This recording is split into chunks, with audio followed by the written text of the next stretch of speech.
I'm not writing this for sympathy. I'm writing it because there's a moment in every quiet man's life when the math stops checking out and you either swallow it or you stop being quiet. For me, that moment was a Tuesday at 3:40 p.m. in a conference room where the thermostat was always set 2 degrees too cold and the blinds never opened all the way. My boss handed my coworker a $45,000 bonus and the keys to a new BMW while the whole floor clapped. Then he dropped a $2 coffee voucher on my laptop like a tip for good behavior. I stared at the voucher. It stared back. Somebody laughed. It wasn't me. I'm a systems engineer, 7 years in, small to mid software company, nothing glamorous. If you've ever had your password reset at 2 a.m. and a calm voice fixed it, that's me. I'm the person who knows which servers groan at 3:12 a.m. on patch nights, who labels cables even when no one's watching, who keeps a bag of screws for the rack doors because someone always loses the original set. The guy who gets messages like, "You around?" at 11:49 p.m., followed by "NVM, it fixed itself" at 11:54 p.m., and knows nothing fixes itself. The bonus meeting was supposed to be casual. Our manager, Halpern, likes that word. He uses it when he wants you to let your guard down. He brought in a sheet cake. The frosting said Q4 Heroes. Someone had spelled Achievers with one HHR wheeled in a cart with swag, hoodies, water bottles, a branded wireless charger that hums if you put your phone on it wrong. People stood around clutching paper plates and smiling their office smiles, the ones that say, "I enjoy being here," and also, "Please don't ask me to stay late again." Erica arrived late, the way stars arrive late. She works in growth, which is a job description that covers whatever is currently loud. She's good at attention, good at post-meeting summaries that sound like leadership. She has a laugh that carries down the hall and a way of asking you for help that makes it sound like you're lucky to be asked. She also has a calendar full of coffee with and sync, and a KPI chart that somehow grows even when the product is down. The presentation started. Slides with numbers big and colorful enough to keep non-technical people awake. Charts that told the right story if you squinted. How Perrin thanked the sales team, cracked a joke about finance being human buzzkills, then got to individual recognition. And that's when the room got warmer, or I just remembered to breathe. "Erica," he said, stretching her name like a bow. "You went beyond, beyond." He actually said that. Beyond, beyond. He handed her a thick envelope, and after the dramatic pause he practices in a mirror, fished a key fob from his jacket. You could hear the little click when he pressed the button and the hazard lights flashed outside the window. People oohed like we were at a fireworks show. She covered her mouth and did the "no." That really means yes. The room clapped. Someone whistled. Through the glass you could see the car in the lot, a white BMW. Still with the dealer tag dangling like a price tag on a shirt you're not going to return. He called 3 names after that. Smaller bonuses, polite applause, the hierarchy in miniature. My name wasn't called. I didn't expect a car. I didn't even expect the thick envelope. But I expected something that said the last 7 years were real. Halpern made eye contact with me only at the end, like checking a box. "Oh, and Ryan," he said, half turned away. He placed a small branded envelope on my keyboard. "Coffee on us." Inside, a $2 voucher for the cafe downstairs. The cafe sells nothing for $2. It sells small humiliations for $4.50 and large humiliations for $6. I put the voucher in my pocket because I didn't trust my hand not to shake if I put it in the trash. I didn't say anything. That's the part that sticks with me. I didn't say anything. I smiled politely when Erica hugged me one-armed. Perfume and sunlight and a whisper of, "You deserve more, we'll push for it in Q1, like we were allies." I nodded when Halpern rested a palm on my shoulder and said, "We see you, buddy." I stared at the cake until the letters blurred. People drifted back to their desks. Slack lit up with the ritual emojis of enthusiasm. Erica posted a photo with the caption, "Humbled and grateful," and 3 people typed, "Well deserved," before the image rendered. My inbox pinged with a new ticket, low priority, but marked urgent by someone who always marks things urgent. Outside, the BMW's headlights winked whenever someone walked past, reacting to motion it mistook for intention. I went back to my corner, 2 monitors, a plant that somehow survives this fluorescent weather, a chair that complains when I lean back. On my desk sits a small, metal toolbox. No one ever asks why a systems engineer keeps a physical toolbox, but everyone borrows it. I opened it because it's something my hands know how to do. For 3 minutes, I adjusted the tiny hinges on the lid that don't need adjusting. When your brain is a crowded room, screws are a prayer. At 5:03, the building started its nightly exhale. Sales left first, in jackets and stories. HR left in pairs, quiet as cats. Product hung around to look busy and then surrendered. By 6:10, it was just me and facilities. By 7:00, it was just me. There's a way offices sound when they're empty. Not silent, never silent, but honest. The HVAC stops pretending to be weather. The exit signs hum like old radios. The server room at the end of the hall clicks and settles, the way a heavy sleeper turns to find a cooler pillow. I took my mug to the sink, rinsed out the sugar someone else had used, put it back exactly where I found it, because control is a comfort. I stood there a long time, holding the edge of the counter, listening to the building breathe. I wasn't angry the way movies show anger. No shouting, no dramatic punches through drywall. What I felt was colder than that. It was like a ledger balancing itself in the dark. 7 years of me. We'll make it right next time. 7 years of nights and snow days and weekends, stacked up on one side, a coffee voucher on the other. The math was wrong. It had been wrong for a long time. I was just finally willing to read it. I sat back down and watched the dashboards. People think dashboards look like video games. They don't. They look like spreadsheets with heartbeats. Green boxes that you want to stay green. Yellow boxes that ask questions. Red boxes that accuse you personally. The thing about being the person who keeps the lights on is you also know where the light switches live. You know which circuit breaks if you lean on it. You know who taped a bypass over a safety check because we'll fix it in the morning, and then morning turned into Q4. When Erica left earlier, she'd spun the BMW key in her fingers and said, "We couldn't do this without you." I believed her. They couldn't. Not the way they were doing it. At 8:22, I took the voucher out of my pocket and set it next to the keyboard. The card was slick and flimsy and perfectly useless. I opened the drawer where I keep small, necessary things. Spare batteries, lint-free cloths, a Sharpie labeled "Sharpie Do Not Steal" that goes missing once a month. There's a folded sheet of paper in there, too.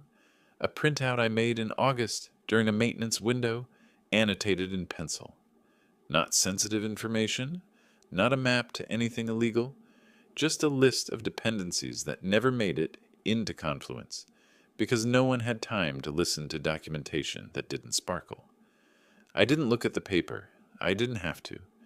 People like me don't keep lists because we forget. We keep them so we can sleep. At 9:03, the motion lights in the hallway clicked off. The office dimmed until only my monitors and the exit signs were alive. I locked my screen and stood. My chair sighed. I tidied my desk because leaving chaos is a kind of lie. I put the voucher in the trash. It made no sound. There's a story I tell myself about who I am. I fix things. I keep people safe. I solve problems I didn't cause. I make sure other people can pretend the world is reliable. That story was still true. It was just missing a chapter. Not about breaking, about stopping something that should never have started. I swiped my badge, listened for the little green chirp, stepped into the hallway and walked toward the server room at the end that always feels a degree warmer. Somewhere downstairs, a motion sensor woke up and went back to sleep. The building held its breath. I held mine. That night, every system went dark. The next morning, the world looked exactly the same. At first, emails went out. People brewed coffee. Erica parked her new BMW diagonally, because of course she did. She took a photo of it against the sunrise and captioned it, Earned, not given. I almost admired the honesty. By 8:15, Slack was alive with congratulations, weekend plans, new deadlines. Halpern was already pacing with a headset, saying things like synergy and lean in. The office hum returned, that soft, false comfort of a place pretending everything's fine. I sat at my desk, typing, nodding, invisible. To them, I was just the quiet systems guy again, the man who never got angry, the man who'd get over it. They didn't see the quiet recalibration behind my eyes. Because while everyone was talking about bonuses, I'd been thinking about leverage. The outage I triggered the night before wasn't random. It was a rehearsal, a soft shutdown, a whisper to the system that something was coming. I designed that network years ago, when the company was still a startup with ambition, before Halpern turned it into a game of kickbacks and strategic partnerships. I built every automation, every failover path, every heartbeat monitor that let us scale. I knew exactly how fragile it had become under the surface. When you know how to build something perfectly, you also know exactly how to make it fail beautifully.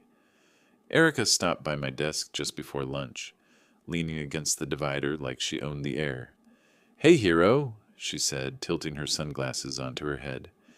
"Thanks for keeping the servers alive last night. I saw a little flicker in the logs. All good, though, right?" Her tone was playful, but her eyes were fishing for confirmation.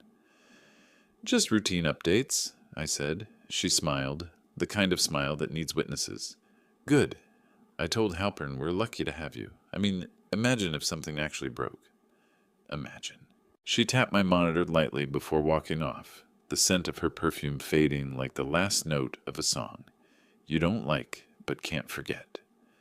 That day stretched long and slow, the kind of day that tests patience by pretending to be normal. I fixed tickets, helped a junior dev recover a deployment, listened to Halpern brag in the hallway about rewarding performance, not tenure. Performance. He meant connections. He meant Erica. I'd seen the budget sheets, the expense trails hidden under creative names, consulting fees, operational incentives. I knew those payments didn't go to vendors. I knew the bonus fund was smaller than it should have been, because part of it had been redirected to one personal project, Erica's lifestyle enhancement plan. I'd been angry before. That afternoon, I was something colder. At 6:30, the office emptied again, the same way it had the night before. I waited, watched the red dots on the monitoring dashboard blink in perfect rhythm. I'd set them up to track uptime. Tonight, they'd track silence. Before leaving, I sent one email from an account no one used anymore, a decommissioned address tied to an old internal bot. It had one job: forward messages to a hidden log when certain system conditions were met. The subject line, Test Run 2 Authorization Protocol. The message had no body. The bot didn't need one. It just needed to exist. I closed my laptop and left. At 11:04 p.m., a status alert pinged my phone. Phase 2 initialized. I didn't move. Didn't need to. From my apartment window, I could see the top of our building faintly glowing against the night. Inside, lights blinked off one by one. First, the CI/CD servers, then the data pipeline, then the authentication cluster that no one had patched, because Ryan handles that. By 11:17, the company's internal dashboard was unreachable. By 11:25, the VPN authentication failed. By 11:29, all remote access requests were denied. I didn't write a virus. I didn't steal data. I just turned off the lights. At 11:32, my phone buzzed again, messages from coworkers. VPN down? Anyone else locked out? Ryan, you up? I didn't answer. I poured myself a drink and watched the city through the window. The lights outside shimmered like static. Somewhere in the distance, I could hear faint thunder. I wasn't proud of it. Not exactly. But pride isn't the opposite of guilt. Control is. That night, I slept for the first time in months. By morning, chaos had arrived. The company's Slack was a graveyard of half-sent messages. Halpern's calendar had 10 emergency meetings with titles like PR Response Draft and Critical Infrastructure Incident. Erica's BMW sat crooked in the parking lot again, but this time she wasn't smiling beside it. I watched them scramble through the glass wall of the conference room, pointing at screens, raising voices, clutching phones that wouldn't sync. The irony was exquisite. The outage hadn't even touched production. The external services were fine. It was only them, their emails, their internal tools, their dashboards. The world saw a company that was calm. Inside, they were blind. They'd built an empire on visibility, on metrics, on data-driven decisions. Now they had none. Halpern called me in at 9:45. His tie was crooked. His eyes were red. "Ryan," he said, gesturing at the empty monitor on the wall, "please tell me you can fix this." I looked at the screen, the spinning cursor of nothingness, and then at him. "Depends what you mean by fix." He rubbed his forehead. "Get it back online. Anything, please." I nodded slowly. "Sure, but I'll need full access. All departments, including finance." His eyes flickered at that, a flash of hesitation, then desperation won. "Whatever it takes." I stood, walked back to my desk, opened the script library, typed one line. "Initiate restore. Full." The system hummed. Lights returned. Dashboards came alive. Relief rippled through the office like a tide. Halpern came out of his office, clapping me on the back. "Knew you'd save us, buddy. Knew I could count on you." He didn't notice the automated task running quietly in the background, copying every transaction record, every internal bonus approval, every misfiled expense to a hidden drive. He didn't notice the timestamp. He didn't notice me at all. But that was just the beginning. By Friday morning, the panic had turned into performance. Halpern stood in front of the company like a general after a lost battle, claiming victory. "We faced a major infrastructure incident," he announced, hands raised, voice calm. "But thanks to Ryan here," he gestured toward me, pausing for applause, "we're back online, stronger than ever." They clapped. They actually clapped. Erica smiled at me from the second row, a smile of survival. She thought it was over, that the world had tilted, shaken a little, and then gone back to normal. But the thing about systems like ours, about people like them, is that when you hide enough rot under paint, the structure forgets what real looks like. And when you finally pull the paint off, it doesn't peel. It collapses. By noon, I had everything I needed. Emails, attachments, transaction logs, expense reports that made no sense. A $45,000 strategic growth bonus, signed by Halpern and approved by Erica for departmental innovation. A vendor payment that went to a Shell LLC tied to her personal PayPal. A vehicle lease listed as field mobility equipment. Every document copied, backed up, and sitting on a single encrypted drive. All under a folder named Chachuch for Heroes. The irony was perfect.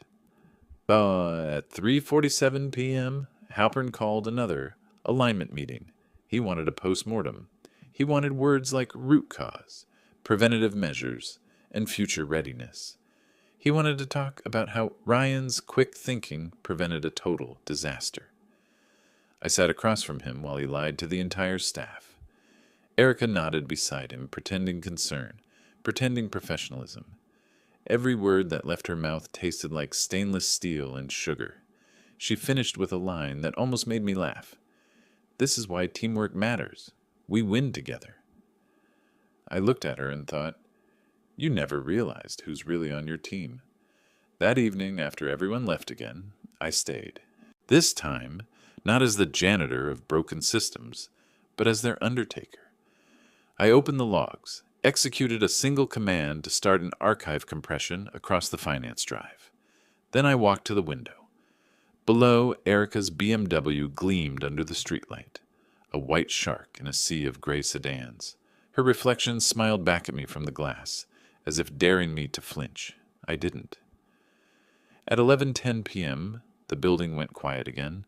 The hum of servers, the air vents, even the city outside, it all faded into that strange vacuum sound you only hear when you're about to do something irreversible. I keyed in the sequence. One by one, the backup drives detached. The sync jobs paused. The internal network's heartbeat dropped to 0. Then came the part no one would understand, the handshake. Months ago, I'd written a contingency routine for worst-case scenarios. It was never documented, never deployed. Just there, sleeping inside the automation cluster. If triggered, it would isolate the company's internal systems from the cloud for exactly 6 hours.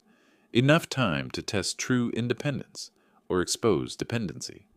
I triggered it. And in that exact moment, the building's screens dimmed. Printers froze mid-page. Security cameras blinked and went dark. Somewhere upstairs, the motion-activated lights died, leaving only the faint red glow of the exit signs. The silence wasn't peaceful. It was absolute. At 11:22 p.m., my phone buzzed. Halpern. "Ryan, are you still in the office? System's down again. What the hell?" I didn't reply. At 11:23, another buzz. "Erica, Powell's tell me you can fix this." I watched her message flicker across the darkened screen, then disappear when I swiped it away. I walked to the server room. It was warm and humming, filled with the low blue pulse of LEDs. I stood there a long time, hand on the rack, feeling the vibration of a heart that belonged to no one. This wasn't revenge anymore. It was revelation, an autopsy of greed. At 11:31, the office lights came back on, just enough to reveal the chaos on every screen. An email draft opened itself on Halpern's account, then auto-sent to the entire company. It wasn't from me. It was from him. Subject to Q4 Heroes Bonus Distribution Review. Body. Attached, please find the official documentation of internal compensation. Transparency matters. H. The attachment. Every file, every transfer, every lie. I didn't hack him. He'd given me his admin credentials earlier that morning when he begged me to fix the system. He just forgot to change them back. Within 5 minutes, the entire office chat exploded. First confusion, then outrage. HR panicked. Finance froze. And Erica, poor, perfect Erica, sent one message to the company thread before going silent. This isn't what it looks like, but it was. By 12:04 a.m., every employee had seen the truth. By 12:09, screenshots had leaked to Twitter. By 12:30, local news was already writing headlines. Tech startup under investigation for fraudulent bonuses. I stood in the glow of the servers, feeling the temperature drop as the system stabilized. In the background, the hum returned. Gentler now, cleaner. That night, I stopped being the hero. By Monday, the building was quiet in a different way. The kind of quiet that follows an explosion. Not from the blast itself, but from the disbelief that anything could sound that final. The logo had been peeled off the glass doors. The front desk phone rang to nowhere. Half the staff didn't show up. The other half came just to collect what was theirs. Plants, mugs, framed quotes that said, "Teamwork makes the dream work." Halpern's office was locked. Erica's wasn't. Her desk was stripped bare except for a folded note and a coffee cup with her lipstick still on the rim. The note was 2 words long. They knew. Over the weekend, the company's world had collapsed in slow motion. The internal leaks had gone viral. The audit trails were undeniable. And the investors, the same ones who used to call Halpern visionary, had vanished like smoke. By Sunday night, the board had frozen all operations. By Monday morning, Halpern had resigned for personal reasons. And Erica? Gone. Her LinkedIn profile deleted. Her BMW abandoned 2 blocks from the office with the hazard lights still blinking. They thought I'd be next, the loyal technician who somehow survived the fire. But they underestimated how much truth the system keeps, if you just know where to look. I was sitting in my usual corner when the auditors arrived. 2 men in dark suits, calm, precise. The kind of people who know what corruption looks like before the first document opens. They asked questions, I answered, showed them logs, timestamps, access histories. When they asked how I'd known where to find everything, I said, I built the place. They nodded like that explained it all. And it did. 3 days later, the company officially went under. Emails went out. Thank you for your contributions. The servers were powered down one by one, their indicator lights fading to black, like a field of dying stars. I stayed until the very end, helping the cleanup team archive what was left. Nobody asked why I wanted to be there. Nobody realized that this, all of it, had already been my goodbye. At 11:56 p.m., when the final rack went silent, I pressed my palm against the metal and whispered, You can rest now. And it did.